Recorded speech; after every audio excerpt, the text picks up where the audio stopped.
querer para o outro, fazer com o outro o que você gostaria que o outro fizesse com você. Quando você se tornou pai, virou uma chave em você? Você mudou de uma hora para outra? Bom, gente, a gente está aqui com o Rômulo Estrela e a gente vai falar um pouquinho de paternidade e masculinidade tóxica. Obrigado, Rômulo, por você ter topado estar aqui no Seja Seu com a gente nesse assunto tão atual e tão contemporâneo, né, ao mesmo tempo. Seguinte, E necessário, né? Muito necessário. Muito necessário. Seguinte, eu dei uma olhada no seu Instagram e você é um livro aberto ali, né? Você fala tanto de paternidade como a sua relação com o mundo e sobre os assuntos que são realmente pertinentes e que a gente acha interessante. Eu li um post que você fala do seu pai e a relação que você tem com ele. E um post me tocou muito sobre o relacionamento que você tem com ele no convívio social. Que as pessoas ainda acham estranho vocês andarem de mão dada e que isso causa uma estranheza. O que eu queria saber de você é que a raiz disso tudo, pode ser seu pai, pode ser seu avô, obviamente, que passou de geração para geração. Como que era a sua relação com seu pai, se ele desmistificava essa masculinidade tradicional na sua vida, e como é a sua relação com seu pai e com seu avô também, não sei. Primeiro, é um prazer estar aqui falando com vocês, seus lindos. Estou muito feliz de poder falar disso, que é uma coisa que eu realmente me sinto muito à vontade, porque eu me considero um homem em desconstrução, aprendendo. Acho que isso é o primeiro passo, a gente ter consciência de que a gente precisa desconstruir algumas coisas e estar aberto a aprender com outras pessoas. Então, partimos desse ponto. Quando você me pergunta assim, eu hoje estou um pouco emotivo, tá? Na minha terapia hoje de manhã já chorei, já foi terrível. Que bom. Por favor, não... Deixa a emoção tomar conta. Eu sou pisciano, cara, para com isso. Então, é muito louco, porque eu tenho uma relação de profundo amor pelo meu pai. Assim. Meu pai e a minha mãe. Eu acho que meu pai jamais seria o homem que ele se tornou se ele não tivesse a minha mãe do lado dele. E vice-versa.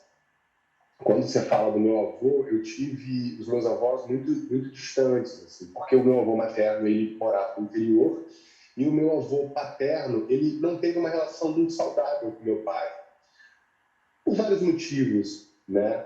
Mas o meu pai acabou se transformando no final da vida do meu avô os dois já são parecidos, mas no final da reta final de vida assim, do meu avô paterno, o meu pai se reaproximou muito dele e eu pude conviver com meu avô intensamente, um homem extremamente inteligente, carinhoso, afetuoso. Aliás, esse é um traço muito marcante da personalidade da família do meu pai, parte da família do meu pai. Os homens são todos muito carinhosos.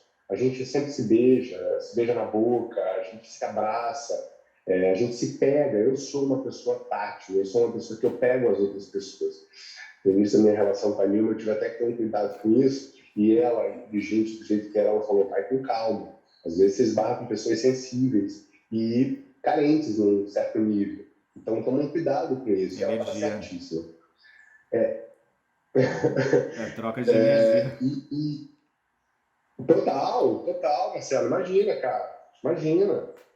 Nós somos isso. Eu sofro né, disso. Nós não somos, hein, Eu sofro disso, e Bruno tá no lugar da sua esposa também. Porque ele teve que me tolir nos 7 anos de relação de tipo, não é todo mundo, calma. Aí eu sou o contrário dele, na verdade, eu não sou tão de contato. E depois a gente percebe que é exatamente isso mesmo. Não sei se você teve essa impressão, Marcelo, mas eu tive, assim, não é que a gente... É quase como se a gente fizesse uma adaptação, uma atualização no nosso software, né? A gente vai para um outro lugar, a gente não deixa de ser, porque isso é quem somos carinhosos, afetuosos, táteis, então a gente é isso. Mas a gente também precisa ter consciência do que a gente é. E aí é que tá. A grande sacada para mim tá aí, cara. Na gente entender que a gente é responsável, como já dizia o Pequeno Príncipe, né? Somos responsáveis por aquilo que cativamos, né? E é total isso, cara. Então, a gente tem uma responsabilidade aí com o outro também, né? Bom, voltando para o meu pai, o grande barato é que essa coisa de família muito afetuosa e da relação entre os homens, inevitavelmente se estendeu e me pegou, me arrebatou, né? Eu sempre troquei muito carinho com meu pai e sempre foi assim desde sempre. Ele sempre foi esse cara que nunca escondeu o afeto. E eu acredito no amor, cara. Eu acho que o amor transforma absolutamente tudo. E isso ficou em mim, né? Tatuado no meu espírito, na minha alma. Eu não consigo trabalhar sem amor, eu não consigo me relacionar sem amor, eu não consigo viver sem amor. Então, o amor Sim. faz parte da minha vida, faz parte da minha família e acaba sendo um reflexo de tudo que eu faço. Essa coisa que você estava falando foi muito louco, porque eu venho de São Luís, é Nordeste. Nordeste a gente tem uma imagem do masculino muito ainda de cordel, mas num sentido não poético do cordel. A gente tem uma coisa do homem macho, cabra macho, né? A coisa do eu não choro, eu não choro, tudo bem. Total. E aí começa a chorar horrores. Mas, enfim, tem essa coisa que não existe, cara. Como é que eu não vou chorar? Como é que eu não vou viver todas as emoções e todas as sensações? Sim. Foi uma barreira, um pouco assim, porque foi uma barreira e, ao mesmo tempo, foi fácil de passar por isso. Porque quando eu vim para o Rio, eu continuei sendo quem eu sou, eu e meu pai. E teve uma vez que a gente entrou no shopping, que para mim me marcou muito, que a gente estava de mão dada e a gente entrou de mão dada no shopping. A cena foi exatamente essa. Quando a gente passou na porta do shopping, a gente de mão dada, meu pai percebeu antes de mim os olhares. E são olhares de questionamento mesmo. Você fala, um homem, né, grande do lado de um outro homem grande, um pouco mais velho, pensaram em 1 milhão de coisas, poderiam pensar 1 milhão de coisas. Sim. E o meu pai, no momento que ele estava ali comigo, ele entendeu que ele poderia ou soltar a minha mão ou continuar com a minha mão. E ele continuou com a minha mão como ele sempre fez. E depois a gente conversando sobre isso me marcou muito, porque é o que eu sou. E é assim que a gente muda as coisas e as pessoas, sabe? Nos pequenos detalhes, sendo quem a gente é, acreditando no que a gente, sendo fiel ao que a gente acredita. Sim. Como que você falou agora do seu pai, do seu avô, né? Como que você vê o impacto da criação do seu pai na sua relação com seu filho? Engraçado, porque a gente fica o tempo inteiro comparando, né? E eu confesso para vocês que se não fosse a Nilma do meu lado nesse momento assim inicial da vida do Theo, eu teria dado algumas mancadas, teria errado bastante, mais do que eu já erro. Porque a gente fica com uma vontade muito grande de acertar, sabe? E eu acho que um dos piores erros que a gente pode cometer, se tratando da educação de uma criança, de um filho, de uma pessoa, é você achar que existe um manual e que tudo é igual. Não é nada igual, cara. Cada relação é uma relação, o meio, cada meio é diferente, tem as suas particularidades, tem as suas diferenças. E eu sou um cara que eu olho muito para a relação que eu tenho com meu pai, acho muito bonita, o Theo vê essa relação com toda a liberdade do mundo, então ele vê eu beijando meu pai na boca, ele vê a gente se abraçando, ele vê a gente de mão dada, e eu acho que esse é o maior exemplo que eu posso dar para ele de como eu me relaciono com outro homem e com meu pai. De uma forma Uma pessoa que eu natural, tenho né? intimidade, carinho e afeto. De uma forma natural. Porque quando eu olho para ele, é isso que eu ia dizer para vocês, eu no início fui muito rígido com o Theo. Não nesse sentido, no sentido da educação mesmo, da preocupação. E acabava que eu pensava muito pouco nisso, isso era muito mais natural. Isso era muito mais nos exemplos que eu tinha com os meus amigos, as pessoas que frequentam a minha casa, sabe? E naturalmente ele convive com isso. Ele convive com isso normalmente. Ele pergunta coisas que uma criança de 5 anos pergunta e a gente responde como a gente deve responder para uma criança de 5 anos. Sem que grandes questões. Com naturalidade, com respeito, com entendimento da idade que ele tem e ponto.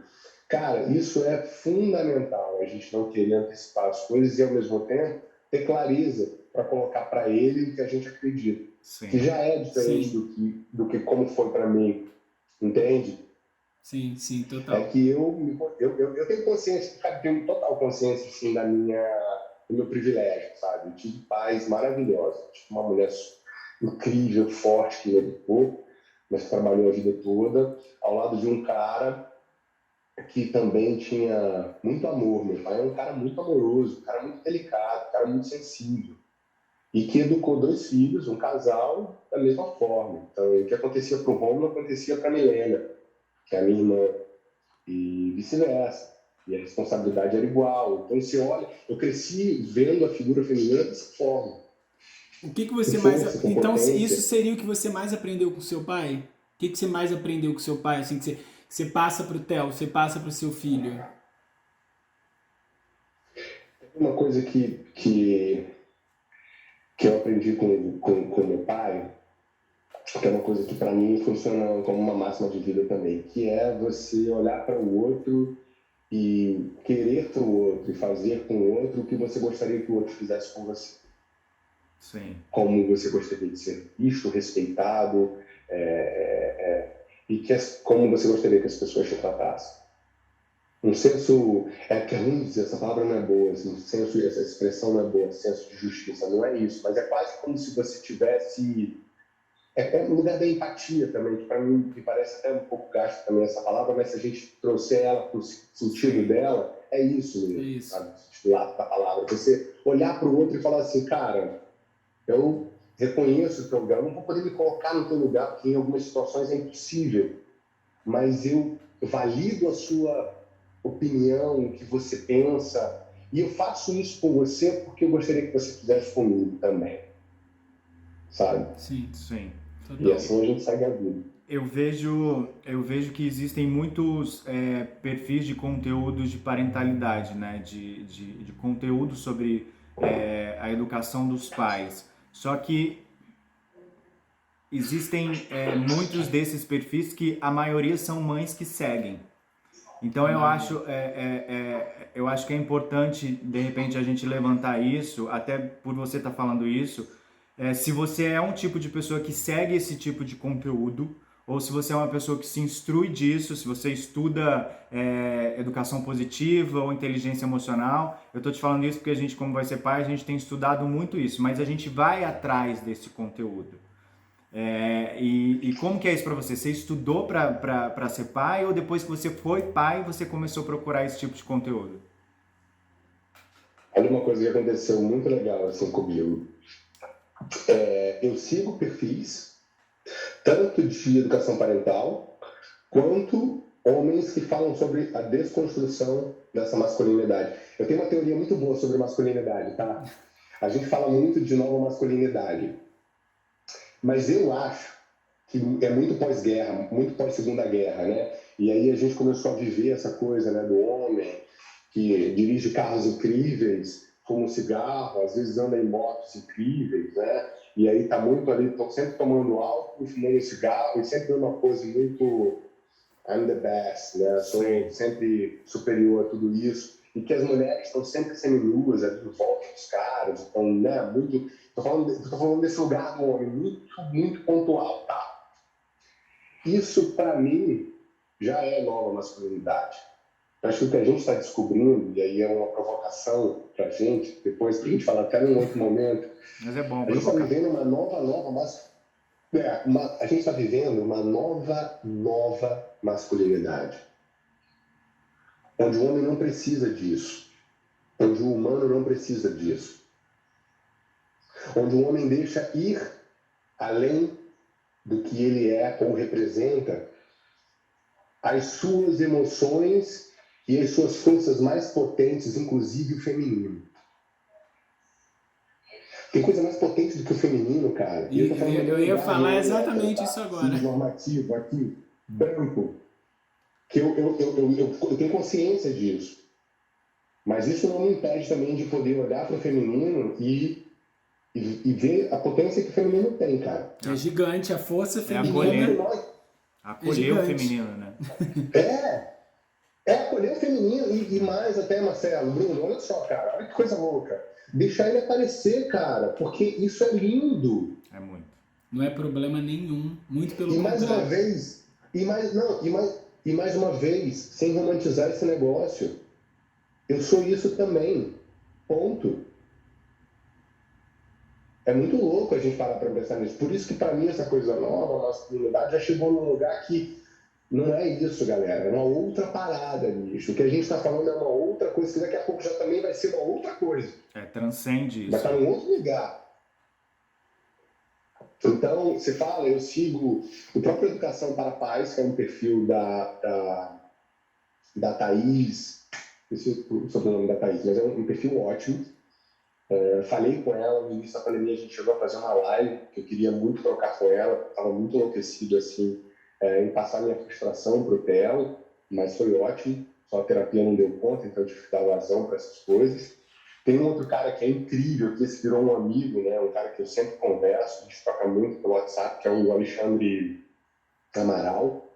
Ele faz um trabalho com um grupo de pais, ele também é da educação parental, e ele faz um grupo de pais. Eu tenho até um do Alexandre aqui, cara, só para dar uma ilustrada nesse nosso aqui, ó. Legal. Só para dar uma ilustrada nesse nosso papo.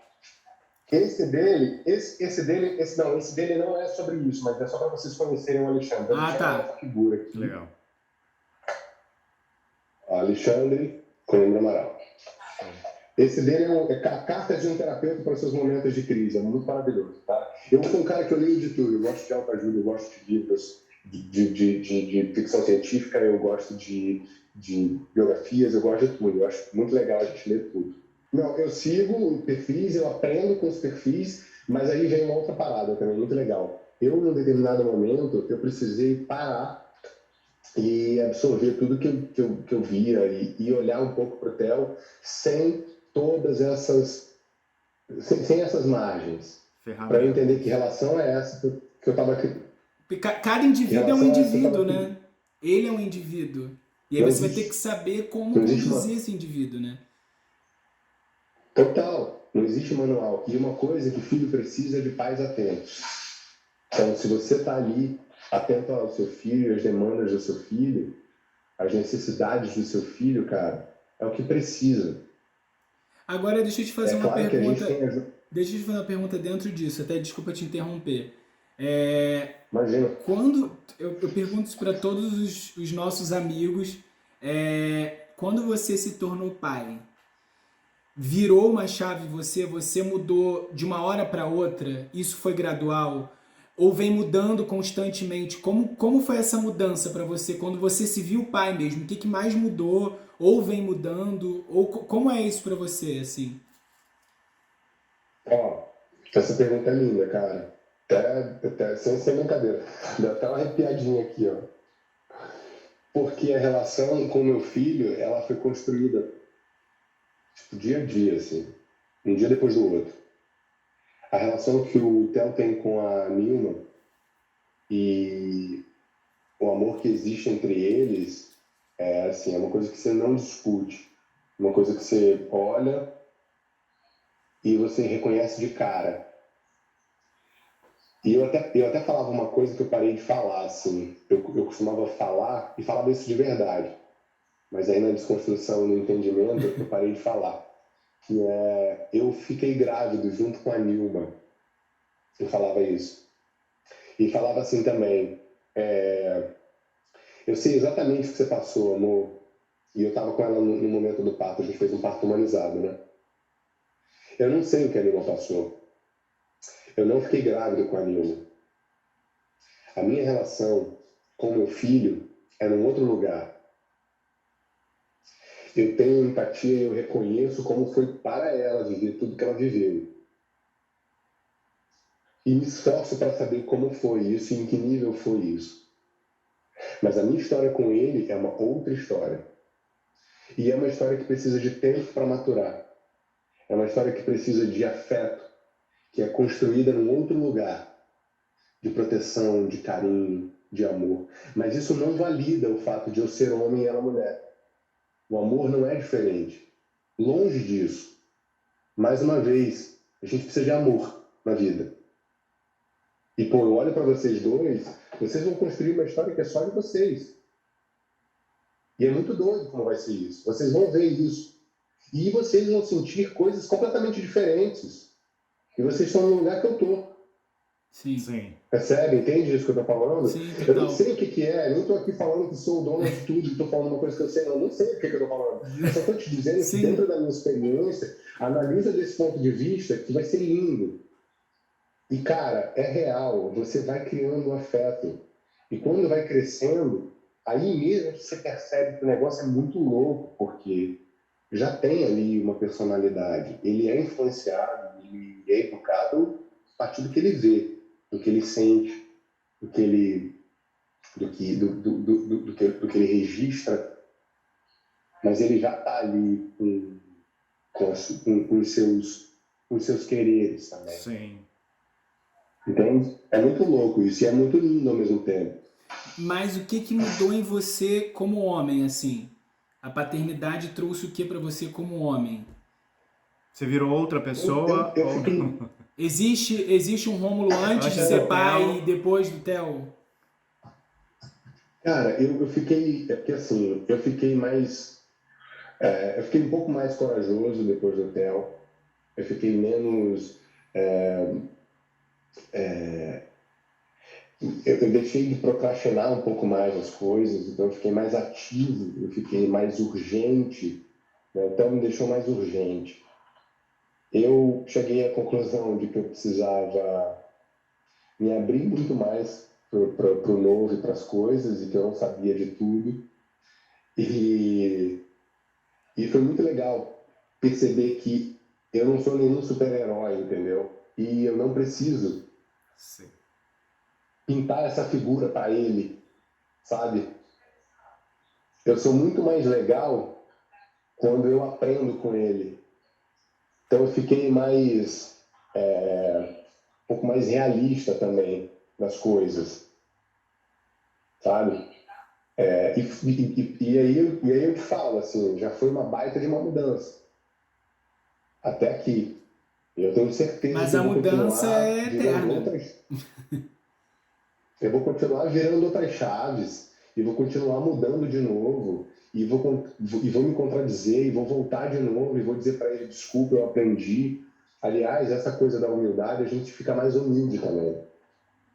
Você quer saber uma coisa que acontece quando você vira pai, você fica mais humilde. Porque imagina você olhar para uma criança de 4, 5 anos e você reconhecer para ela que você errou.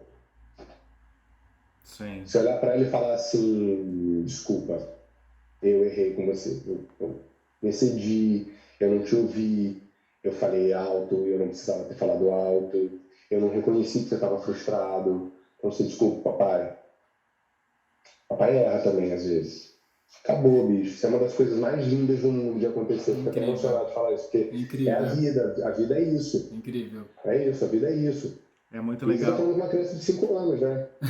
É muito legal isso, porque se pra gente tá Não, sendo.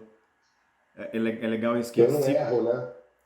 eu acho que você se torna menos egoísta, né? Que é o que eu acho. Mas assim, pra gente isso está sendo aprendizado, imagino para as pessoas que vão assistir, os outros pais que vão assistir isso também. Enfim, a gente vai. A gente... pessoas, né, Marcelo? É o que eu acho. A gente está sendo agente transformador e você também está sendo agente transformador e modificador. Então acho que isso é extremamente importante. Em muitos momentos a gente vai se emocionar, tá? Igual você está se emocionando. Eu acho que a graça toda é exatamente essa, é a gente se conectar a esse assunto e também se emocionar com você e você com a gente. Mas vamos sair da paternidade e agora vamos para o machismo. O machismo estrutural, que é isso que a gente vive hoje. Em algum momento você foi machista, se isso já existem episódios que você, obviamente, hoje luta contra, porque a gente vai ser assim o resto durante um tempo, né? A gente vai lutar contra determinados padrões. E quando na sua vida, na verdade, você conheceu ou reconheceu o machismo?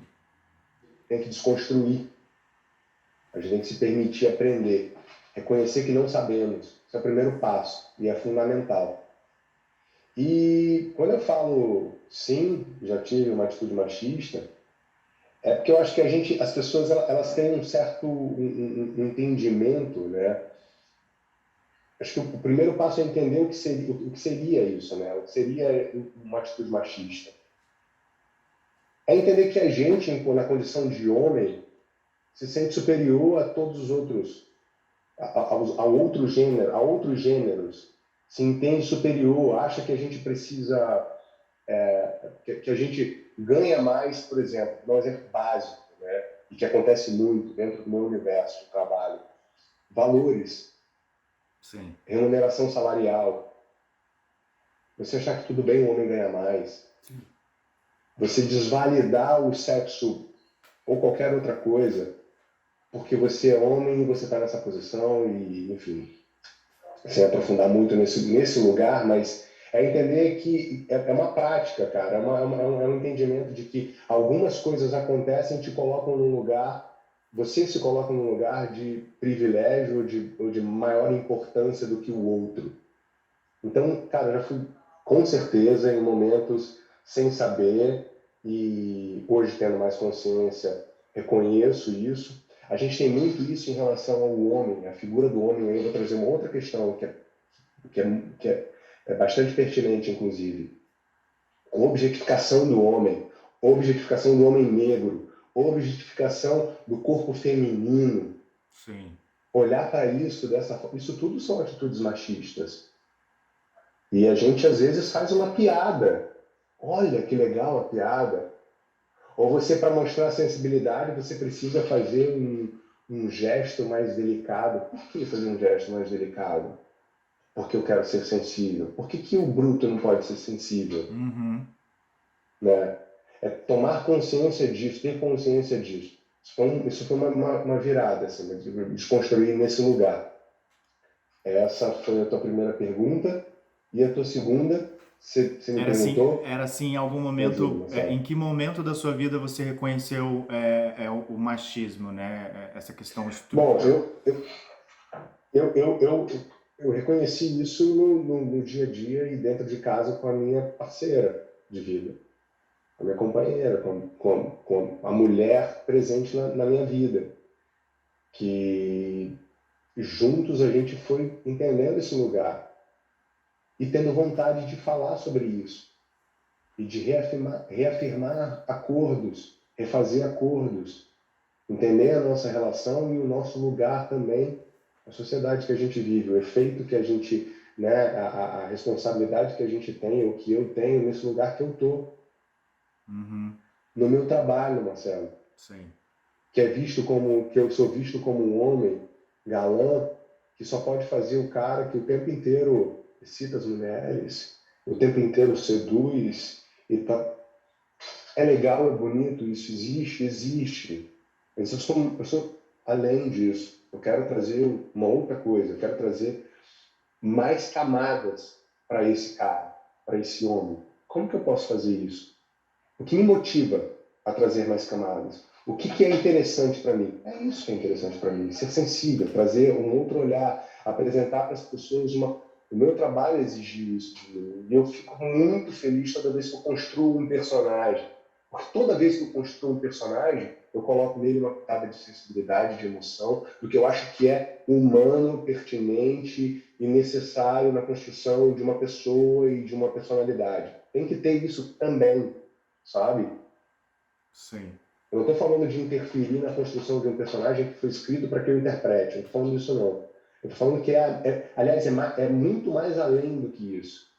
É a gente, como eu falei, adicionar camadas, trazer interessância para o que é humano, para o que é de verdade. Afinal de contas, eu quero que as pessoas se reconheçam nesse lugar e também tenham um trabalho social por trás. Claro. Uma responsabilidade social. Então, o meu trabalho me fez ver isso, mas, sobretudo, a minha relação com a Nina me fez trabalhar nesse lugar da desconstrução. Das perguntas que eu ia fazer mais na frente, é que hoje, na verdade, nem se usa mais essa coisa do galã, como era uma palavra que envaidecia o ator. O ator, por E, ele ser galã. e hoje, na verdade, você como um ator, um influenciador, porque você tem uma rede grande de pessoas que te seguem, você entende, e eu vejo que você entende, a importância de você falar e trazer esses assuntos, não só sobre a parentalidade, mas sobre homofobia, sobre racismo, sobre isso que você tá levantando. Então eu acho que o papel... Marcelo, tem homem morrendo agora É. por conta da homofobia, por conta Isso é grave demais. Tem criança que está agora sofrendo em casa, apanhando de pai, que não entende isso. Sim. Isso é muito sério, cara. É uma parada muito louca que a gente não para pensar. Mas, assim, é muito mais do que a gente imagina, porque quando você vai para a periferia, quando você vai para um lugar que tem menos acessibilidade a essas questões, esses debates, a coisa acontece numa velocidade e num tamanho absurdo. E isso me toca muito. Isso me motiva a querer falar disso e me posicionar nesse lugar. Então, isso que eu acho... Cara. Não é isso. Era só uma observação mesmo, porque o que eu acho que é pertinente hoje, não basta você só ser um galã, não basta ser somente um influenciador, mas também humanizar as pessoas através da sua mensagem, que é o que eu vejo que você faz. Então, hoje não é só sobre ser um galã. É só trazer essas pautas pertinentes para que realmente o mundo realmente mude, né? E era só uma observação mesmo sobre isso. E o que é ser galã também, né? Porque eu acho que é um rótulo que as pessoas colocam nas outras, né? O belo é muito relativo, na verdade, né? Isso também é muito louco, né? Tá tão encroado no ser humano também que o corpo tem que ter músculo, tem que ter o abdômen definido para ser galã, ou tem que ser muito bonito. Eu acho que também é outro assunto aí para que dura outro seja seu, aqui. esse é outro. A gente tá falando de machismo, tem uma coisa muito enraizada na gente. Eu me pego com atitudes machistas, né? E me policio muito, mesmo sendo gay. Tem a questão de que homem não pode usar rosa, que homem não chora, homem não pode brincar de boneca, homem é homem que gosta de sexo, o homem que manda em casa, o homem que é o provedor. Você acha de verdade, assim, não tem problema nenhum de você falar e até desmotivar as pessoas que estão assistindo a gente, mas seja realista. Você acha que as pessoas, essas crenças vão mudar? Você acha que essa nova geração que está vindo vai vir com menos crença? Você acha? Acho. Acha de verdade que isso vai mudar? Tenho total convicção disso, assim, de verdade. Cara, assim, a gente está vivendo um caminho sem volta. Não dá mais. Não tem mais como a gente ficar discutindo essas questões.